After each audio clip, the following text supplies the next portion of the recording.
Hello everybody, my name is Leo and with this video we will share a demo review of the Boss IR-200. First of all, we will hear the unit in action in the demo song, then we will discuss the technical characteristics of the unit, then we will hear more sounds in a dedicated section of this video, and finally I will give you my 2 cents. So I hope you enjoy and please don't forget to subscribe and hit the bell, as it would really help me to make more videos like this. Let's start with the demo song.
Let's talk about the new Boss IR-200, which is an amp modeler and IR loader with the Boss 200 series format. This is a pretty cool new product for us amp modelers lovers, and it's interesting that Boss is advertising it more as an IR loader than an amp modeler. To me, it's gonna rival with the Strymon Iridium or the Atomic Amplifier Box Mark II, that, by the way, I have reviewed in my channel. Or another contender is the leaked NewX Amp Academy. It should basically allow our pedalboard to evolve in an ampless pedalboard. I mean, if you add the IR-200 to your existing pedalboard, you can avoid the use of a real amp and cabinet. Let's now talk about the main features and characteristics of the unit. First of all, it offers 8 guitar and 3 bass amps to cover a wide range of styles with its simulations of classic cleans, a tweed, a Class A and vintage and modern high-gain tones. It has 128 user IR slots with up to 200 or 500 milliseconds wavelength, and you can run up to 2 IRs at once in mono or stereo, which is pretty cool. It offers an onboard preset cab IR library with 144 Boss IRs and 10 Celestion digital IRs. The ADA conversion is up to 32 bits and 96 kHz sampling rate. You then have 2 EQs that you can assign to each preset plus 2 global EQs, and it offers room, studio and all reverbs. Furthermore, you can connect the IR-200 to your computer for recording purposes, and there is a dedicated software for loading cab IRs and backing up memories. As regards inputs and outputs, it has a guitar input, an effect loop with mono send and mono or stereo return, and it offers a stereo unbalanced output. Then you have MIDI in and out via mini jacks.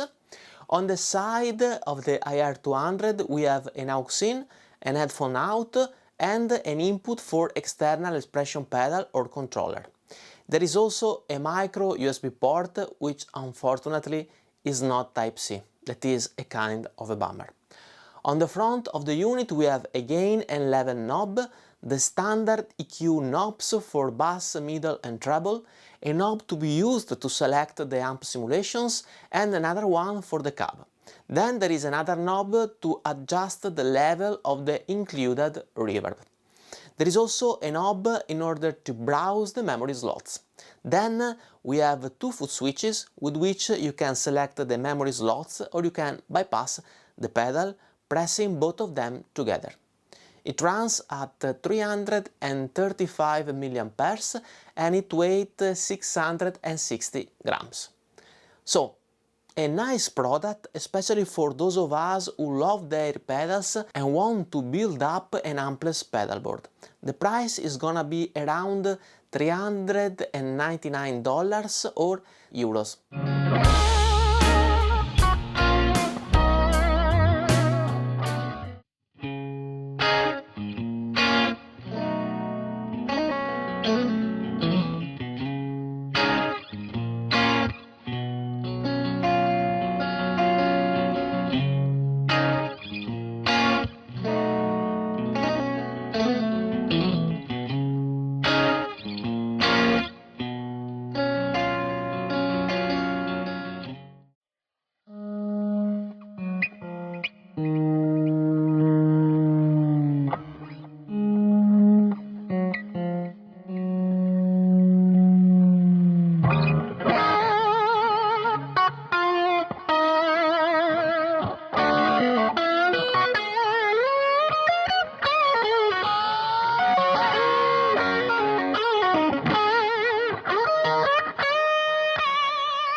Final considerations here, and please notice that these are gonna be my personal opinions and you may not agree with me, and this is totally fine. Let's talk about the pros. Well, first of all, the format, the form factor.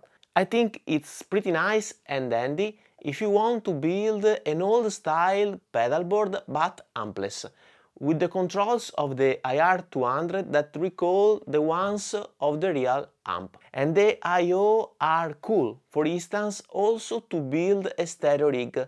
In fact, thanks to the effect loop, you can insert a stereo chorus and delay in the chain, sending a mono out from the IR-200 and returning with a stereo chorus or delay. Then I really like the reverb, as it is very realistic and nice sounding. And now the cons. First of all, it's kind of a bummer that it does not have a power amp only simulation, so that we would have been able to couple the unit with a real valve preamp, like a Victory V4.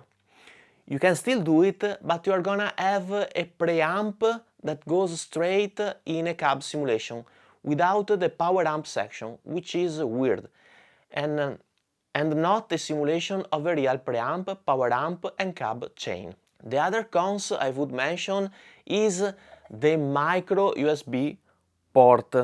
Boss, why are you using the ugliest USB connection? Every time it is a pain to insert the cable. Why not using a Type-C? I don't know. The other cons I would mention is the missing computer app editor, which would be nice to build rigs easily, without browsing the menu of the physical unit, which is not so handy. So, all in all, a nice new product, especially for those of us who love their pedals and want to build up an ampless pedalboard. And it is a nice contender for this market segment where we have the Strymon Iridium and the Ampli Firebox, that I have already reviewed in my channel, by the way. Let me know in the comment section below your opinions and if you want me to do a full comparison between the Iridium, the Ampli Firebox and the IR-200. We have now reached the end of this video. I hope you enjoyed, and if you did it, please subscribe to my channel, ring the bell and leave a thumbs up. It would be of a great help. If you're interested in my IRs, you can check out a link in the card above or description below, where there is also a link to a playlist of songs of mine. Thank you for watching, see you in the next video. Bye!